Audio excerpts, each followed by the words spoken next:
Shalom, renungan inspiratif saat ini yaitu kata-kata Tuhan Yesus ketika menjawab permintaan para murid mengenai pemulihan kerajaan bagi Israel.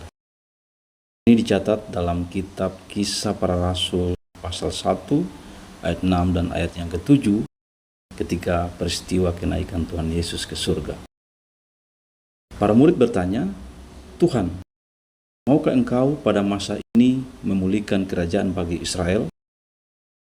Yesus menjawab, "Engkau tidak perlu mengetahui masa dan waktu yang ditetapkan Bapa sendiri menurut kuasanya."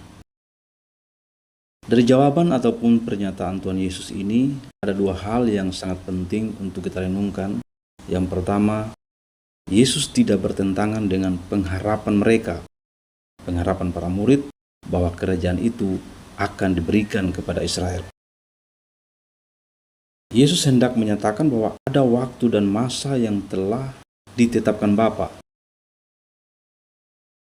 Kurang lebih 2000 tahun dari kata-kata Tuhan Yesus ini, kerajaan Israel telah kembali diberikan kepada mereka melalui peristiwa kemerdekaan Israel tanggal 14 Mei 1904.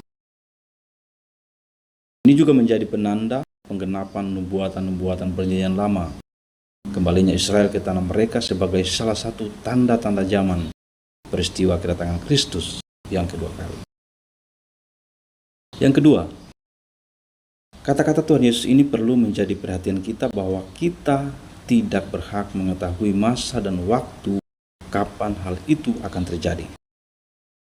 Karena begitu banyak nubuatan akan terjadi, tapi kapan hal itu terjadi, itu bukan urusan kita.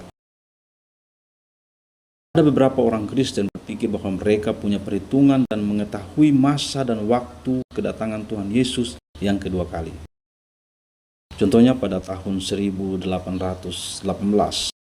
William Miller mengatakan bahwa Kristus akan datang kembali di satu waktu antara tanggal 21 Maret 1843 dan 21 Maret 1844. Nyatanya tidak terjadi. Contoh lain, pada tanggal 10 November tahun 2003, Mangapin Sibuai dan pengikutnya menunggu kedatangan Tuhan Yesus yang akan datang sekitar jam 9 pagi sampai jam 3 sore. Tapi akhirnya tidak terjadi. Yesus tidak datang. Ini menjadi peringatan kepada kita untuk tidak boleh terlalu berkeinginan mengetahui semua hal-hal di masa depan. Apalagi waktu tepatnya kejadian tersebut. Ini adalah pengetahuan terlarang. Keinginan yang berlebihan akan pengetahuan terlarang adalah sangat berbahaya. Akibatnya seperti banyak kejadian, banyak orang Kristen yang tersesat.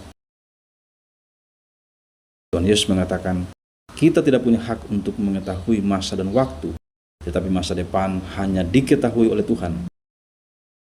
Ada hal yang lebih penting yang perlu kita lakukan, yaitu menjadi saksi Kristus.